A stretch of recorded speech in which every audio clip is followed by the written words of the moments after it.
Todo mundo vendo? Sim. Perfeito.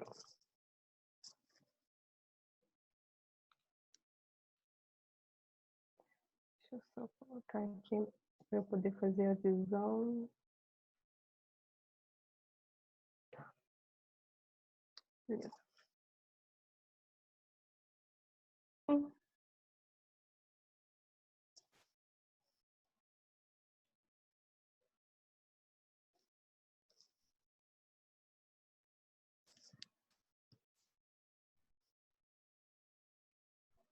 Bom, vou começar. Para quem ainda não me conhece, eu sou Letícia Maciel, eu sou economista formada pela UF, aqui do Rio de Janeiro. Eu sou especialista em administração de empresas pela FGV e tenho MBA em finanças pelo IBMEC. Eu trabalhei 5 anos no setor financeiro de uma grande empresa de construção civil, foi onde trabalhei com a Giovana. E hoje eu trabalho há 3 anos no SESC, que é o Serviço Social do Comércio. É um dos elementos do Sistema S, tão falado nas mídias, por conta de cortes do governo, enfim. É uma grande empresa também, e é uma empresa sem fins lucrativos, mas a gente fornece, enfim, diversos serviços sociais à sociedade. Então, hoje a gente vai falar um pouco sobre o cenário macroeconômico, onde a gente está inserido atualmente, e eu trouxe também alguns conceitos de finanças para a gente poder conversar. A agenda que eu programei para hoje ficou da seguinte forma. Primeiro a gente vai definir os conceitos, em seguida a gente vai começar a falar sobre planejamento financeiro, depois começaremos a falar um pouco sobre os elementos da macroeconomia, os elementos macroeconômicos, a atuação do governo na economia, qual é o papel do governo, como ele age na economia. E, por último, vamos falar do cenário macroeconômico atual, o que a gente está passando pela nossa economia com essa situação da crise do Covid-19. E, no final, eu trouxe algumas dicas pessoais para compartilhar com vocês, que eu espero que ajude de alguma forma. Se por acaso eu estiver indo rápido, vocês me paralisem, eu volto. Enfim, é só sinalizar. Eu não estou vendo o chat, mas eu acho que qualquer coisa, levanta a mão que eu dou uma parada aqui. Então, a gente vai começar a falar dos conceitos. Eu trouxe alguns conceitos para vocês. Custos fixos. O que são os custos fixos? São aqueles custos que não sofrem alteração de valor caso a produção tenha uma elevação ou tenha uma queda na produção. E aqui a gente consegue exemplificar com a questão dos aluguéis. Os aluguéis, né, o aluguel de uma loja, o aluguel de um galpão, e também com a folha de pagamento. Os salários, eles são considerados custos fixos para a empresa. Os custos variáveis são aqueles custos que variam proporcionalmente conforme a quantidade produzida. Então, uma vez que a empresa aumenta a produção, ela vai ter um custo variável maior. Se hoje ela tem um custo variável de 100, ela produz 100 unidades, a partir do momento que ela começa a produzir 200 unidades, ela vai ter um custo variável de 200. Então, assim, o que a gente pode aqui exemplificar seria com os insumos, né, as matérias-primas. Então, quanto mais eu produzo, mais eu preciso de matérias-primas e de insumos. As receitas, elas são as origens dos recursos. É o produto, preço e quantidade vendida. Então, quanto mais eu vendo um produto, mais eu aumento a minha receita. As despesas, ela tem um conceito parecido com os custos, só que os custos, eles são ligados diretamente à produção. As despesas, elas são ligadas à administração da empresa, tá? Então, aqui no caso seria o aluguel, custos com material de escritório, limpeza, algo que não é ligado diretamente à produção específica. O lucro, uma empresa ela realiza lucro quando as suas receitas são maiores do que os seus custos. Né? É um resultado positivo das finanças da empresa quando ela realiza o lucro. Prejuízo. O prejuízo é um saldo negativo das contas da empresa. Por quê? Porque é quando os seus custos são maiores do que as suas receitas. O caixa é um item de extrema importância para as empresas, é o recurso que está disponível para uso imediato, é um recurso que está disponível, mas de forma que ele não está comprometido, Então, na situação atual do país, as empresas que têm caixas suficientes para conseguirem passar por essa fase, por essa crise, são as empresas que de fato vão sobreviver. Tem empresas que têm caixa para poder sobreviver durante um mês. Ora, se a gente está numa crise que a gente não tem previsão de saber se vai durar um mês, 2 meses, 5 meses ou, né, algumas semanas, é uma empresa que não está muito bem planejada. Então, quanto maior o nosso recurso disponível no caixa, né, livre de qualquer tipo de comprometimento para uso assim, tiver comprometido, né, é uma empresa que está com a saúde financeira em dia e que ela consegue passar por essa crise e por as demais crises que virão pela frente, sem dúvidas, né? Porque a gente está falando enfim, de economia, de países diferentes, tem política envolvendo a economia também, isso tudo acaba afetando. O capital de giro, eles são aqueles recursos necessários para cuidar da saúde financeira. E aqui, exemplificando para tornar o conceito um pouco mais claro, quando uma empresa decide parcelar um produto em 12 vezes, aquela empresa está ciente de que ela não vai receber aquele recurso daquele produto de forma imediata. Então, ela só ela só oferece esse tipo de pagamento porque ela tem capital de giro suficiente para conseguir sustentar esse tipo de negociação com o cliente.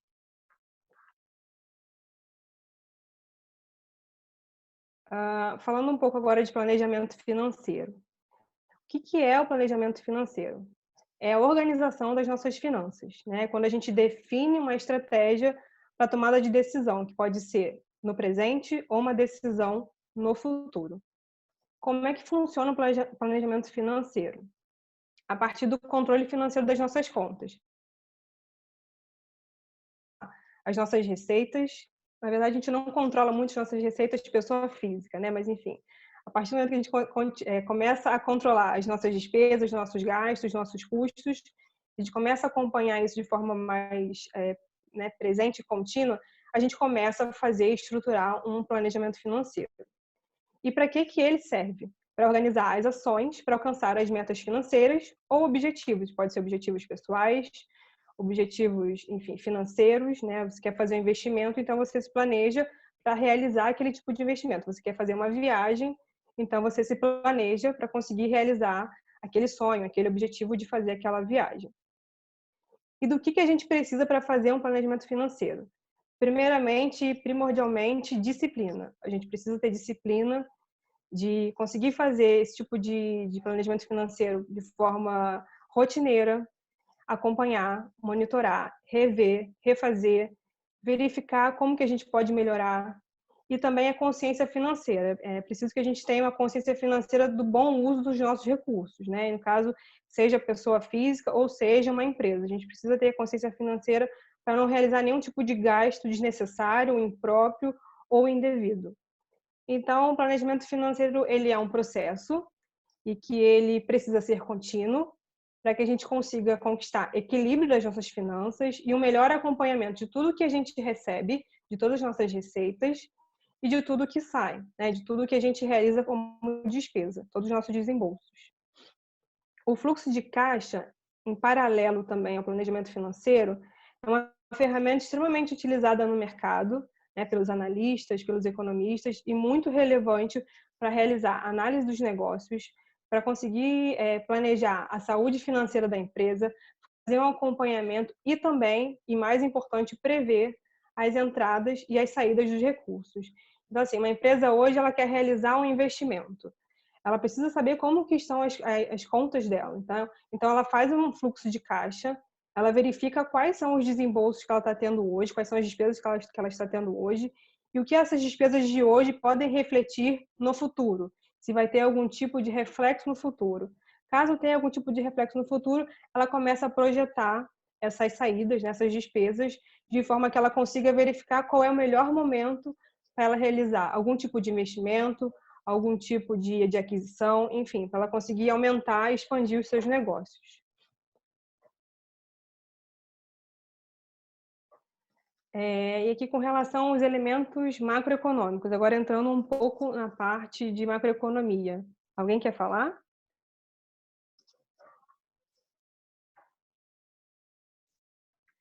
Então, o que que é oferta? A oferta e a demanda, elas formam um conceito primordial, no estudo das ciências econômicas, né, elas andam em conjunto o tempo inteiro. Então a oferta, ela é a quantidade de produto ou serviço disponível para consumo, né, então é a quantidade de itens, de produtos, de serviços que os empresários, que as empresas fornecem ao mercado, disponibilizam no mercado para o nosso consumo. E o que que é a demanda?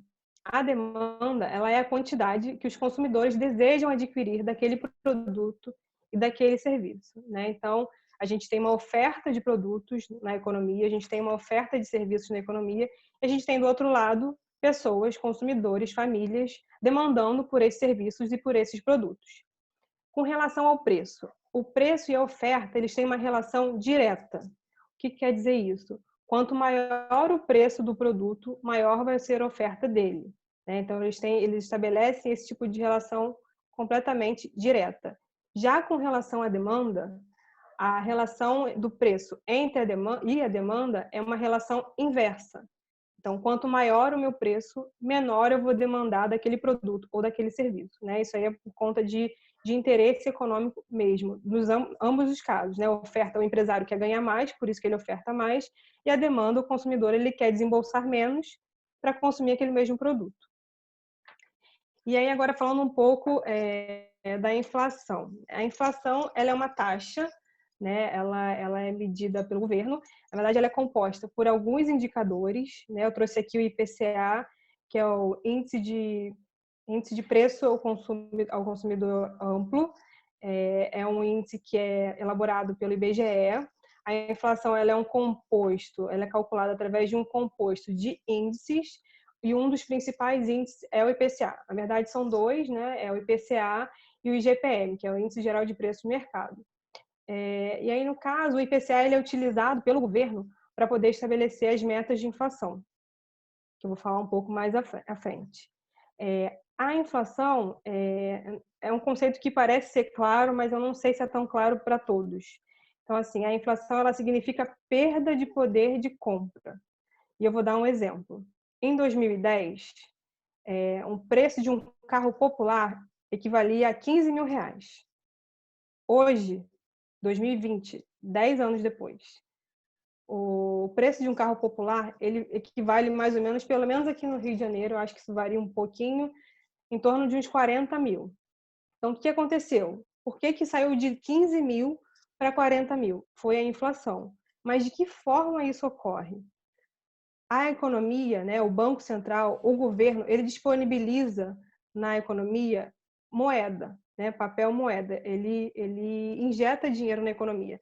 Só que essa injeção de dinheiro na economia, ela não ocorre da mesma forma que os produtos entram na economia. Ou seja, então a gente tem na economia muita moeda circulando e menos produtos sendo produzidos e disponibilizados ao consumo. E é exatamente esse desequilíbrio que causa a inflação. E menos produtos na mesma proporção do que aquela moeda. E é por isso que tem esse desequilíbrio e causa a inflação. A inflação, em 2020, estava prevista para ser 3,04%. Né? É uma previsão do Banco Central, sendo que foi divulgado já, não sei se foi hoje ou se foi ontem, foi por esses dias, que a inflação prevista está em 2,94%, ou seja, reduziu a inflação, né? E isso é um indicador muito sensível, né? Isso a gente consegue verificar que reflete bastante com relação à crise atual, né? E assim, a inflação, ela tem uma meta, né? Eu vou explicar mais à frente, mas enfim, hoje a meta de inflação é 4%. E o que a gente está prevendo para realizar em 2020 é 2,94%. Então está um pouquinho distante. A taxa Selic. A taxa Selic é a taxa básica de juros da economia. Tá? Ela é medida pelo Banco Central.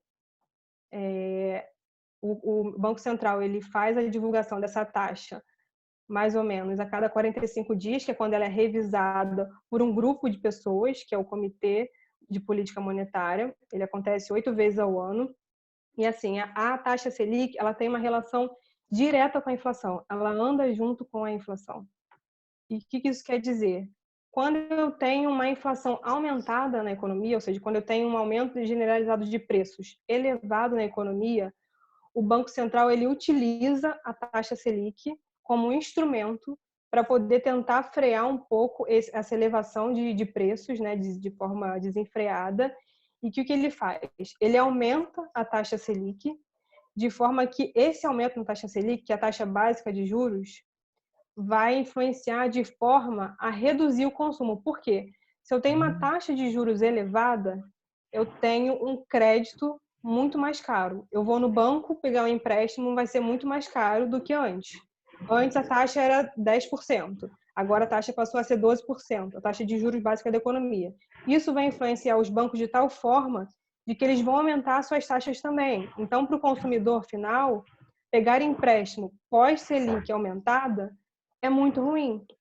E é exatamente esse o objetivo do governo quando ele aumenta a taxa Selic.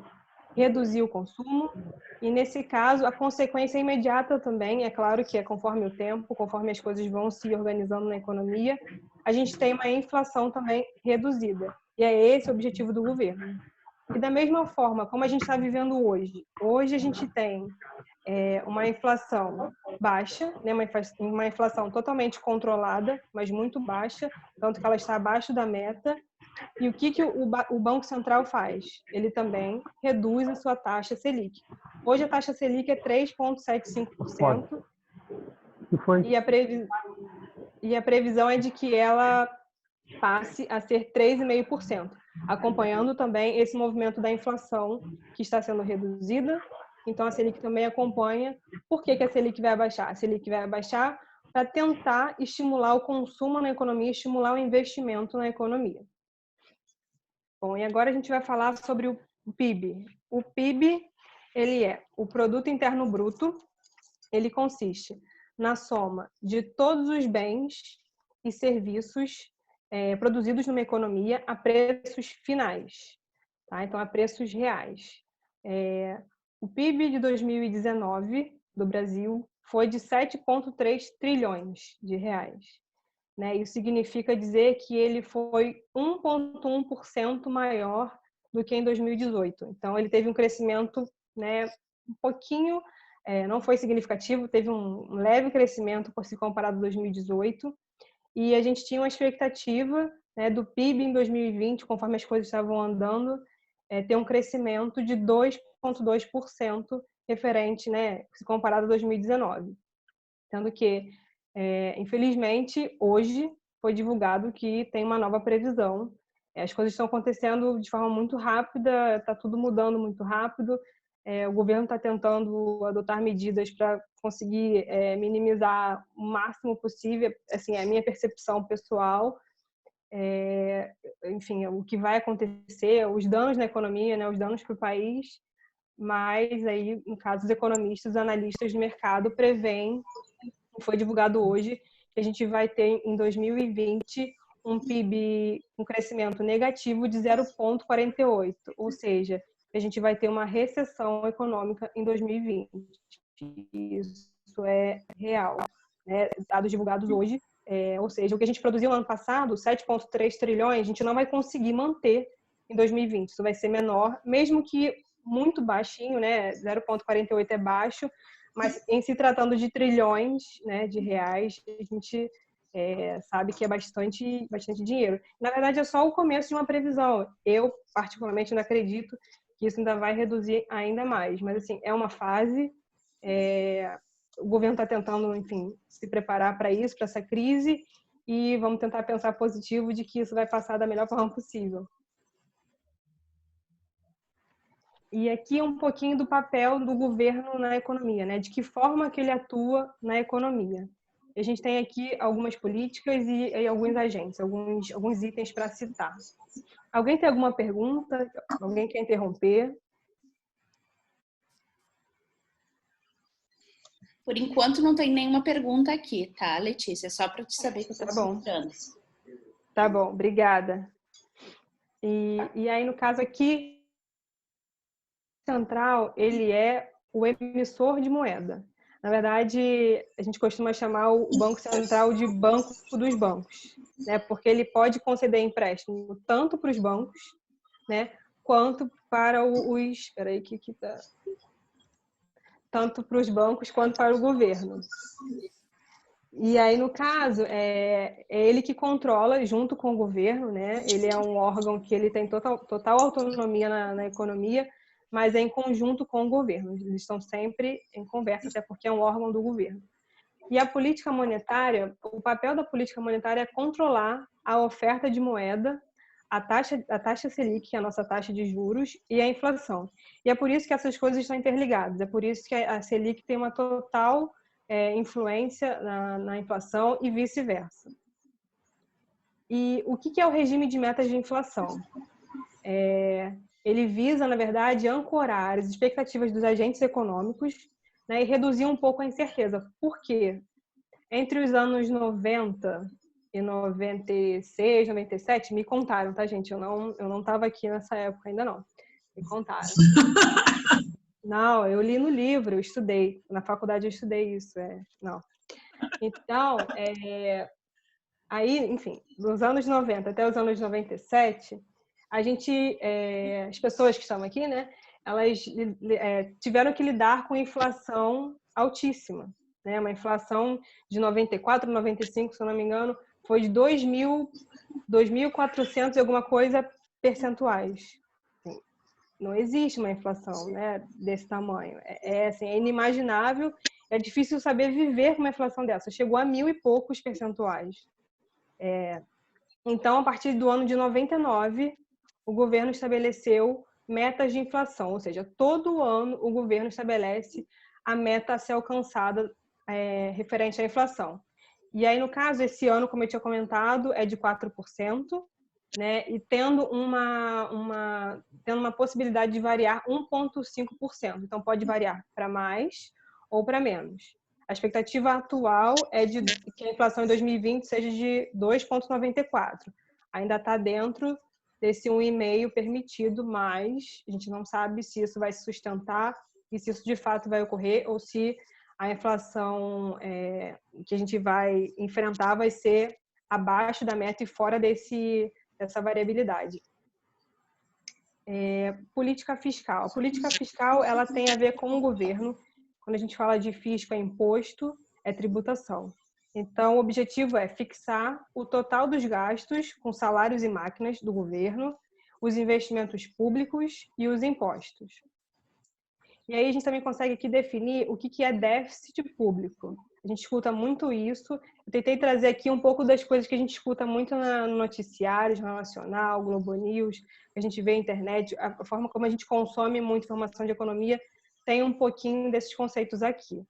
O déficit público é quando os gastos públicos, ou seja, os gastos do governo, mais os investimentos que o governo realiza, são maiores do que a sua arrecadação tributária, ou seja, são maiores do que as suas receitas, do que os impostos que o governo arrecadou. E aí, quando ocorre isso, existe um déficit público, é um saldo negativo das contas do governo. Isso já é previsto de acontecer agora, em 2020, o governo já tem ciência disso, porque ele está desembolsando muito capital, ele está realizando muitos investimentos, ele está tendo muitos gastos públicos com relação a essa crise da Covid-19, e isso já está claro para todos e não é algo assim inesperado. Eles estão tentando controlar da melhor forma possível. Como que eles vão saber lidar com isso pós-crise, né? A política cambial. Quando a gente lê câmbio, a gente tem que lembrar de dólar real, os dois juntos. Política cambial refere-se ao mercado de câmbio, mercado cambial.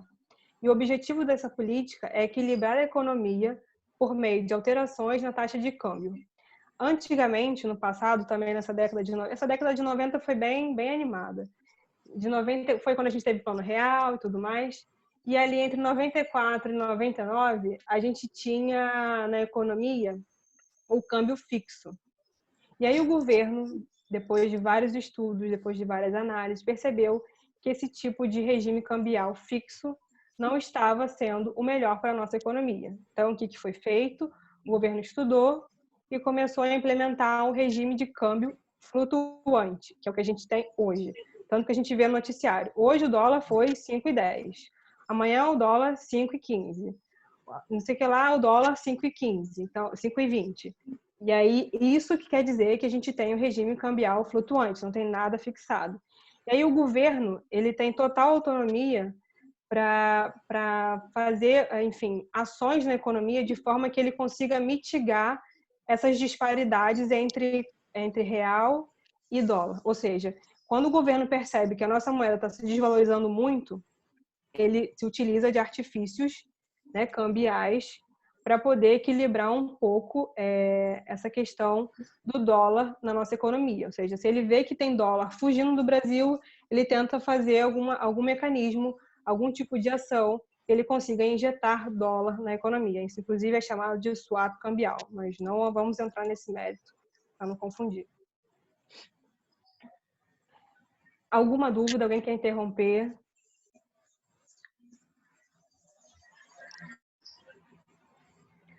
Então, vamos lá. Sobre o cenário macroeconômico atual, o que a gente está vivendo no momento? Crise que não é na Gávea, crise no Brasil.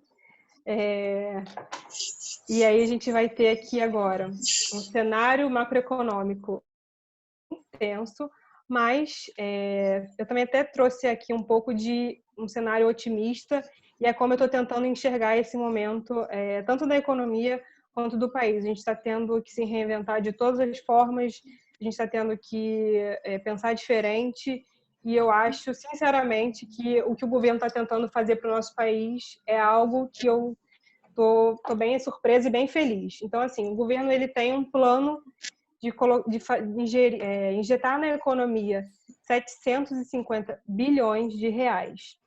E aqui eu trouxe para vocês alguns itens, os principais valores, os valores mais altos e mais relevantes para a gente poder entender um pouco do que vai vir pela frente. Então, 200 bi de reais o governo vai utilizar de forma em recursos do depósito compulsório que foram liberados pelo Banco Central. O que isso quer dizer? O que é depósito compulsório? Não entendi nada nessa frase. Então, depósito compulsório, o que é? Todos os bancos recebem os nossos depósitos, à vista, a prazo, os bancos recebem os nossos recursos, né? Uma vez que o banco receber um recurso nosso, dos empresários, isso foi estabelecido com o Banco Central. O Banco Central exige que os bancos paguem uma alíquota sobre esses depósitos. Então, assim, eu depositei na minha conta hoje R$100, está no banco, está lá no banco. Uma vez que o banco recebeu os meus R$100, o banco, na mesma hora, precisa depositar para o Banco Central R$21, porque a alíquota de depósito à vista é de 21%. Então, assim, o banco não recebeu R$100 e ficou com os meus R$100. Ele recebeu 100 e na mesma hora ele pagou R$21 para o Banco Central porque aquele depósito entrou. Isso é automático. Tá? Então, o que o governo está fazendo aqui? Está liberando os bancos de fazerem esse depósito consultório. O que isso quer dizer? Que os bancos vão ter maior capacidade de oferecer crédito às pessoas. Tá? Então, assim, o crédito vai ser algo que vai ser muito bem visto, né? Vai ter uma facilidade muito grande. A gente já está vendo isso agora, já com as taxas, antes dessas medidas do governo. Então, mais para frente, não é para ninguém se endividar para pegar empréstimo, não é isso, gente. Estou só informando o que vai acontecer na economia, no sentido de querer animar a economia, querer injetar, querer reanimar a economia. Então, os bancos não tendo esse tipo de alíquota já vai ser um grande alívio. Eu falei de um universo de R$100. Vocês imaginem bilhões de reais.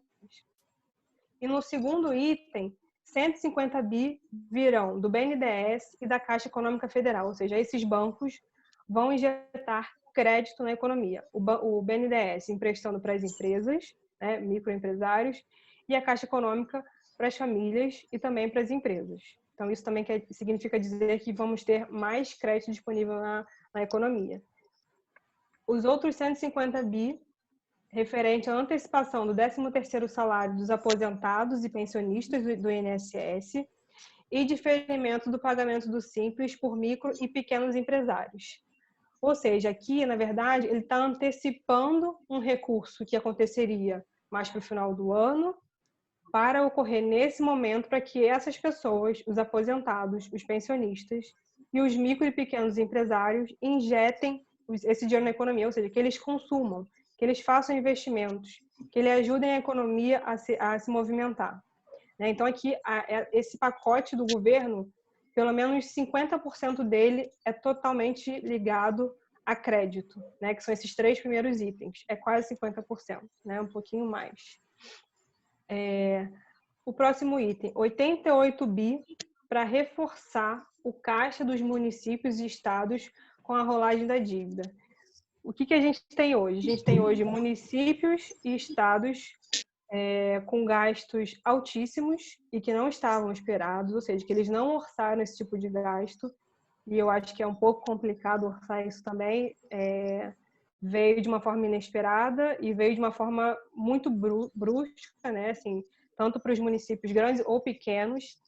Então, essa medida o governo, ele prevê que os municípios e os estados vão poder fazer o pagamento das suas dívidas mais para frente. Não vai ser não é um momento de ficar cobrando dívidas dos estados e nem dos municípios. Isso também achei uma medida super legal, que eu acho que vai desafogar um pouco. Eu não sei se é o ideal para alcançar todos os municípios e todos os estados. A gente tem estados muito diversos, economias também muito diversas, mas eu acho que já é um fôlego que os estados e municípios vão ter aí, graças à ajuda do governo. E os outros 50 bi referente ao auxílio de emergência aos 38 milhões de trabalhadores informais, que é aquela medida que o governo também tem divulgado bastante com relação aos R$600 mensais que eles vão subsidiar, que eles vão fornecer aos trabalhadores informais. A princípio, o governo não está preocupado de verificar a veracidade dos fatos, as pessoas vão se inscrever, vão se cadastrar, mas o governo não está preocupado se é verdade ou não no primeiro momento, e ele está ciente de que isso também vai gerar um déficit muito grande nas suas contas. Mas, mais uma vez, eu acho que aqui o governo está olhando a situação das pessoas e do país de uma forma geral. A gente vê aqui ajuda para micro e pequenos empresários, para os aposentados, para os pensionistas do INSS, e a gente também vê ajuda aos trabalhadores informais, o que eu achei também bem legal. E também ajuda aos estados, e aos municípios.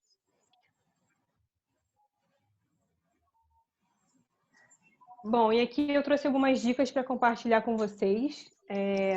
Umas dicas que são pessoais da vida. Ponto 1. Evitem realizar gastos desnecessários. A gente não está em momento de fazer gastos supérfluos, gastos por impulsão ou por emoção. Eu sei que a gente consome com emoção, mas não é o momento. É um momento de refletir, um momento de repensar, é um momento de rever contas, um momento de rever compras que vocês já fizeram, se é para manter, se não é para manter.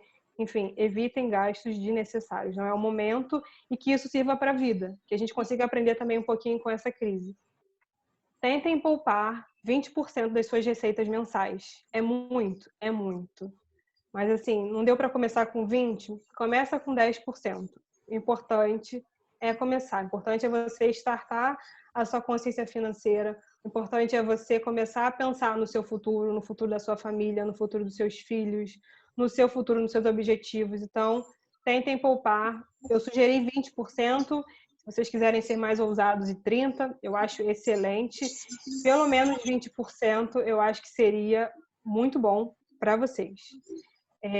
Façam um controle dos seus gastos e acompanhem a evolução mensal disso, desses gastos. É muito importante que a gente tenha no lápis, não é exagero, não é preciosismo, é saúde financeira, é consciência financeira, é responsabilidade com as suas receitas, não é feio, é mais do que certo. Eu estou preparando uma planilha para divulgar para vocês, com planejamento financeiro, listei as receitas, listei algumas despesas, vocês fiquem à vontade para alterar o que for necessário, é só uma sugestão, mas eu não sei se de repente algo pronto já seja algo para animar a iniciar esse tipo de atividade. Quem ainda não faz, sugiro que comece. A gente está em casa com um tempo um pouco mais disponível para conseguir organizar algumas coisas, então se eu puder dar uma dica, organize também as suas finanças. É importante também que vocês estipulem metas de gastos mensais com cartão de crédito, né? Porque cartão de crédito é um dinheiro de plástico e que a gente não consegue ver o fundo dele, a gente não consegue contar ele. Então, a gente acaba consumindo muito com cartão de crédito por pura emoção, por pura impulsão e sem objetividade naquele consumo. Então, tentem ter mais consciência com relação a isso, estipulem metas. Por exemplo, mês que vem eu quero gastar R$ 500 no meu cartão de crédito. Ah, mas R$ 500 não dá para nada. Ah, mas R$ 500 eu não compro isso. Precisa comprar isso? O que não dá para nada, entendeu? Assim, vamos avaliar direitinho o que é que a gente está consumindo sem consciência.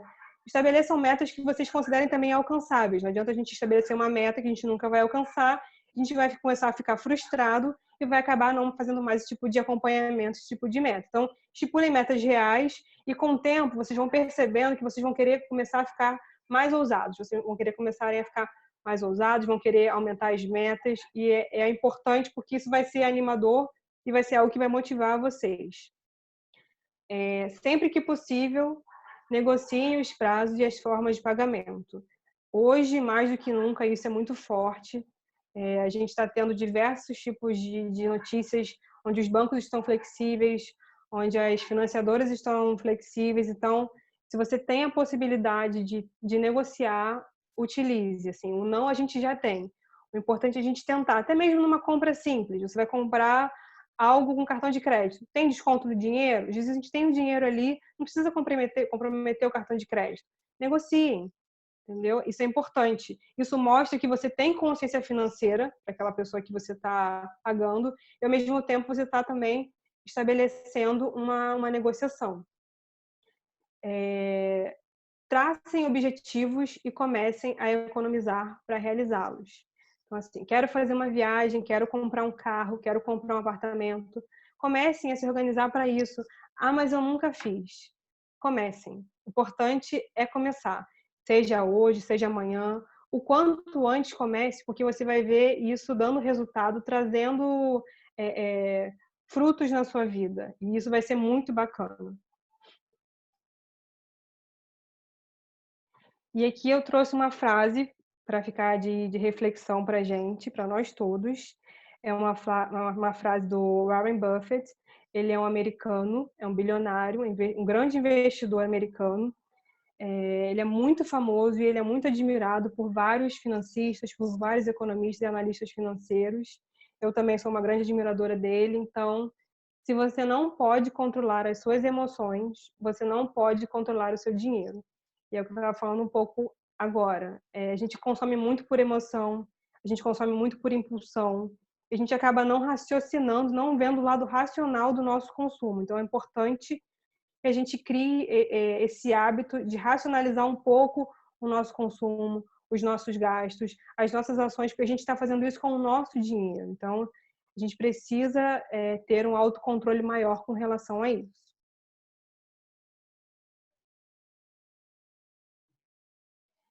Bom, gente, é isso.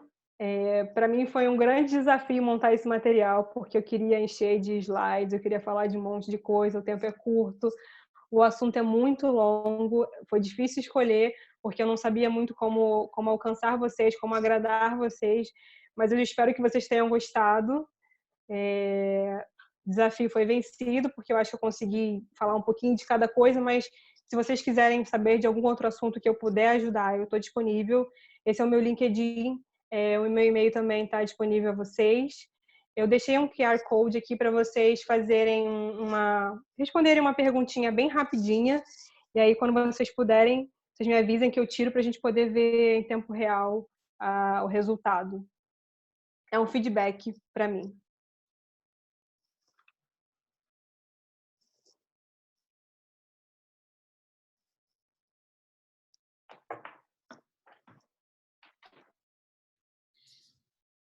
Valeu, Letícia, obrigado. Eu assumi, não é a Alessandra que trocou de corpo, tá? Só para que a Ali aqui a gente já está fazendo fazendo as outras modalidades, eu fiquei monitorando aqui, muito show de bola. Eu acho que a gente pode ver alguém ficou com perguntas, pessoal, tá? Que pode. Eu vi agora, eu estou aqui monitorando o chat, né, para ver quem que tinha por acaso alguma pergunta, alguma coisa. Eu consegui abrir. Dúvidas ali. O pessoal teve, acho que foi o Marcelo que tinha feito uma pergunta antes. Deixa eu ver se eu consigo voltar aqui as perguntas. Vamos ver aqui. Era uma... Deixa eu ver aqui todos. Deixa eu ver se eu consigo voltar. Show de bola. Vamos ver. Eu não estou conseguindo voltar aqui. Isso aqui, ó. Marcelo que fez de novo aqui, tá ali, ó. De que forma esse pacote de ajuda impacta nas contas públicas e no mercado financeiro? Então, com relação às contas públicas, o governo informou já um déficit público de 300 bi, tá, nas contas públicas. E no mercado financeiro, o mercado financeiro é uma caixinha de surpresa, né? Cada dia ele está surpreendendo a todos nós, e ainda não tem muito bem assim, estruturado como que a gente pode prever no mercado financeiro. Mas o que a gente entende é taxa Selic baixa, as pessoas acabam correndo para a Bolsa de Valores, e na Bolsa de Valores a gente está encontrando excelente oportunidade de entrar, né? Porque tem vários papéis com preço bastante reduzido, mas também tem que pensar se já chegamos no fundo do poço ou se ainda tem coisa para cair, e aí é que eu digo, é uma caixinha de surpresa, a gente tem que estudar indicador da empresa, a gente tem que analisar muito bem, de forma fundamentalista, como que está a saúde financeira da empresa perante a crise, porque a gente tem uma empresa, a gente tem as empresas antes da crise e a gente tem a empresa agora, né, encarando essa crise. Então, é um mercado ainda muito nebuloso, porque nem os especialistas do mercado, os analistas, sabem dizer se há um poço já estabelecido, se já chegou no piso, né, ou não.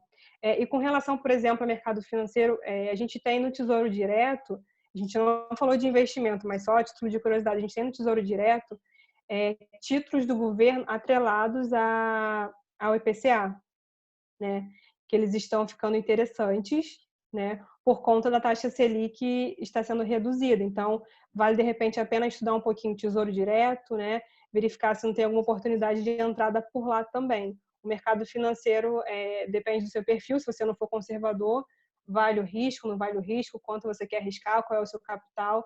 Aí é algo mais assim, subjetivo e é ser analisado caso a caso, dependendo da empresa que você quer investir. Beleza. Até, inclusive, tem aqui, ó, a Cida está perguntando também, né? Qual seria a sua recomendação, né? Um investimento de entrada que traga mais segurança econômica agora? Então, assim, se eu pudesse indicar, né, algum tipo de investimento, eu não sou da área, tá? Mas se eu puder dar algum tipo de conselho, é o que eu faria pessoalmente, eu deixaria meu dinheiro no Tesouro Direto, que eu considero aí, no caso, o Tesouro Direto, ele tem vários títulos, tá? Tem que analisar. Tem atrelado a Selic, tem atrelado a IPCA, enfim, tem taxas já estabelecidas e teria que verificar cada um deles e fazer conta, né? Verificar qual é o seu tipo de investimento, a quantidade, essas coisas, para não também ter impacto para você. Porque uma vez que você investe no tesouro, né? O ideal é que você deixe lá por pelo menos uns 2 anos. Por quê? Porque se você tira antes, você paga imposto de renda altíssimo.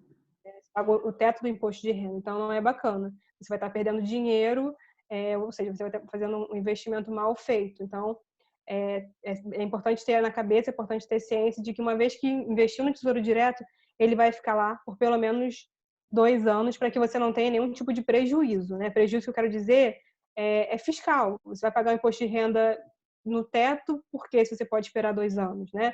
Então, se você espera 2 anos, você paga o piso do imposto de renda, que é muito mais, né, consciente. Os fundos imobiliários, sim, os fundos imobiliários, eles são investimentos da renda variável, né? E eles são interessantes, mas tem que verificar. Por quê? Com essa crise, a gente pode verificar que teve um alto índice de vacância, ou seja, se a gente tem um prédio hoje que você investe que tinham 12 andares ocupados por empresas. Uma vez que a gente está com crise, será que esses 12 andares vão permanecer ocupados pelas empresas? Então, é algo também que você tem que analisar caso a caso, tem que estudar, tem que verificar se as empresas se mantêm lá, se o índice de vacância foi aumentado, né? Se as pessoas deixaram de pagar, porque tudo isso influencia no preço do fundo e também no seu rendimento. Isso. Eu tenho uma curiosidade até, que eu não sou da área também, mas eu sou curioso, assim, porque é a questão da economia, né? Sobre a questão principal, acho que a gente pode dizer que realmente, da crise de 2008, que foi uma crise bancária, né? Com credit swaps e tudo aquilo lá, que a gente, até coisa que a gente nunca sabia o que era, a essa crise. Na verdade, hoje o sistema financeiro está estruturado, porém, é uma crise de saúde que vai impedir das pessoas de trabalhar, ou seja, ela paralisa a economia, né? Sim. Essa foi uma das crises que falaram, hoje até dizem que eu estava escutando alguns especialistas e tudo, até dizer, mas na época que teve a crise dos bancos, teve dinheiro para os bancos. Agora, por exemplo, agora não teria recurso para isso, mas foi alguma só questão porque é interessante assim, né? Eu imagino que em breve a gente vai estar escutando, assistindo filmes de televisão, filmes e documentários só sobre esse período aí. Sim, sim. É muito legal. A questão é que, assim, em 2008, é uma notícia que eu nem queria passar para vocês, mas já que você tocou no assunto, vou passar.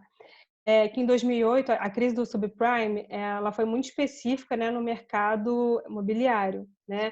E foi como se fosse uma grande onda que também, enfim, teve impacto aqui no Brasil, assim como em todas as economias. Só que, em 2008, o Brasil ele tinha superávit público, entendeu? Então, assim, ele tinha saldo positivo na sua conta naquela época. E hoje a gente não tem. Então, hoje o cenário que a gente já encontra antes de Covid já é déficit. E agora o déficit vai ser agravado. Então, assim, são cenários opostos por conta da saúde financeira do governo, né? E como assim é uma questão de saúde, a gente também não consegue medir qual que é o poço desse déficit, né? O governo, pelo meu entendimento, né, o que eu estou enxergando e interpretando essas medidas é que o governo está super disposto. É claro que também tem as suas limitações, a gente sabe disso, mas eu acho que ele tá tendo flexibilidade, ele está fazendo medidas, ele está criando soluções. Eu até fico muito feliz, porque eu admiro também o Paulo Guedes, assim, não tendo emoção aqui, gente, não falando de política, não é isso. Eu admiro o profissional Paulo Guedes, inclusive foi ele que fundou a IBMEC, então, assim, tenho orgulho de estudar numa instituição que ele fundou, porque ele é uma pessoa extremamente inteligente, ele sabe muito bem do que ele está fazendo, então me dá uma segurança emocional muito grande ver ele lá. É claro que a gente tem diversos economistas, né, brasileiros e renomados, mas, enfim, ele estando lá nesse momento, sentado naquela cadeira, me traz uma tranquilidade, porque eu entendo, eu imagino que ele saiba o que ele está fazendo, ele sabe que vai ter um problema, e inclusive até anotei aqui uma frase que ele falou na live que ele fez com a XP, ele está parecendo ser acessível, né, também aos empresários, enfim. E uma frase que ele falou que eu achei muito interessante foi que daqui a 3, 4 meses, quando a crise de saúde acabar, vamos voltar rapidamente com obras de infraestrutura, destravando saneamento e privatizações. É isso o que vai nos tirar da crise. Então, assim, eu vejo ele enxergar que isso vai ter um prejuízo para as contas do governo. Ele está ciente disso. Então, assim, ter a sanidade de estar ciente de algo que vai ficar muito ruim já é, acho que, um passo à frente muito grande para a gente. E o que ele vai fazer depois é investir em infraestrutura, saneamento e privatizações. Já estamos cientes disso. Isso vai ocorrer. Isso precisa ocorrer para salvar a economia. Então, isso me traz uma tranquilidade. Beleza. Pessoal, mais alguma pergunta? Estou vendo aqui. Deixa eu só... Todo mundo fez a pesquisa? Só queria compartilhar aqui. Gostei do teu... Eu vou modelar a sua pesquisa agora. Deixa eu ver se eu consigo... Como é que eu saio daqui agora, gente? Então, ESC aqui, tu tem que parar de compartilhar a tua tela. ESC? Não, stop share. Isso, Tá. isso. Show. Beleza. Deixa eu ver como é que tá aqui a pesquisa. A Lorena acho que não viu. Teve gente que não viu a pesquisa, que era o QR Code no cantinho.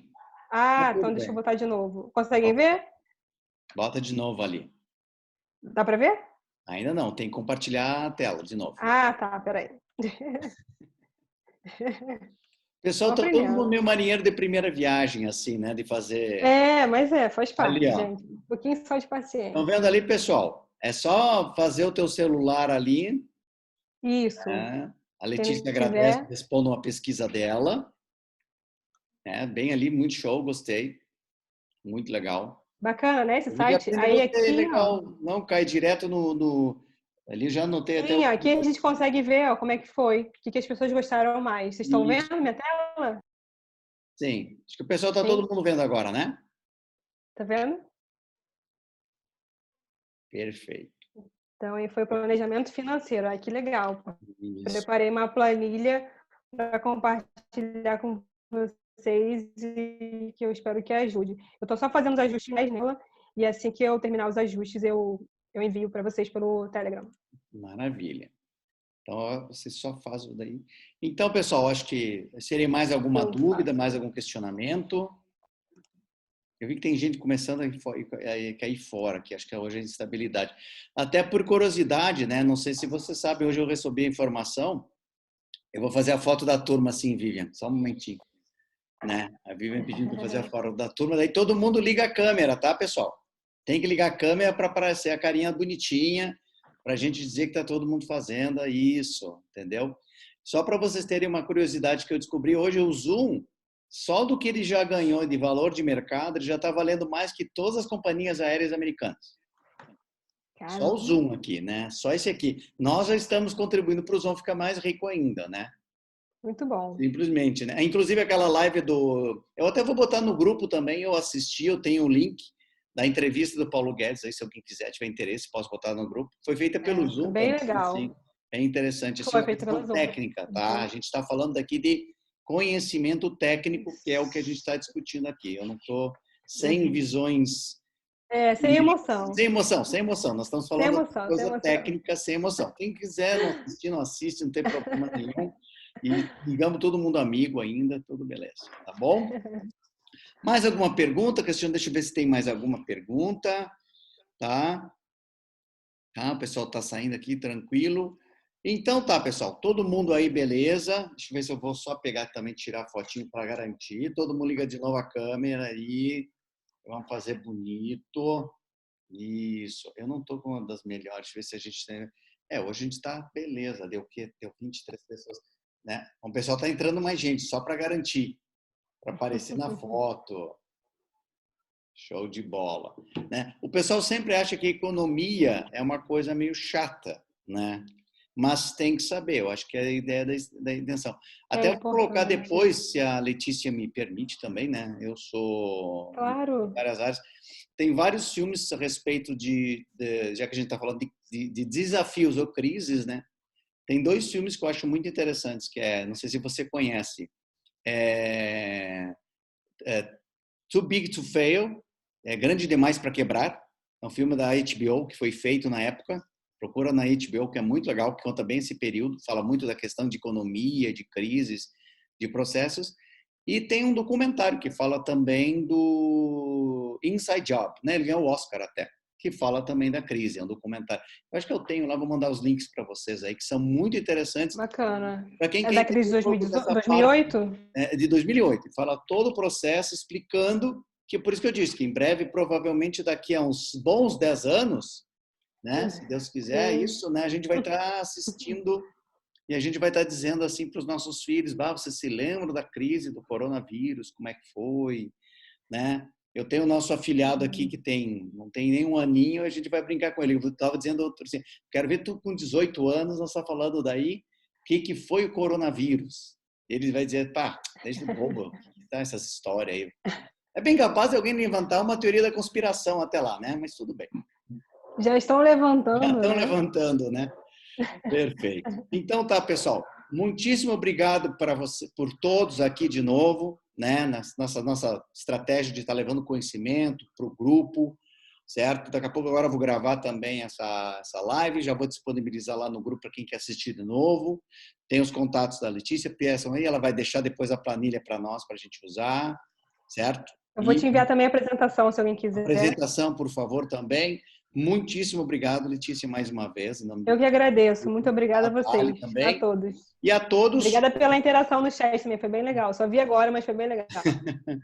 Então, muito obrigado a todos, pessoal. Um bom descanso e amanhã temos mais, tá bom? Um abração. Até mais. Tchau, tchau.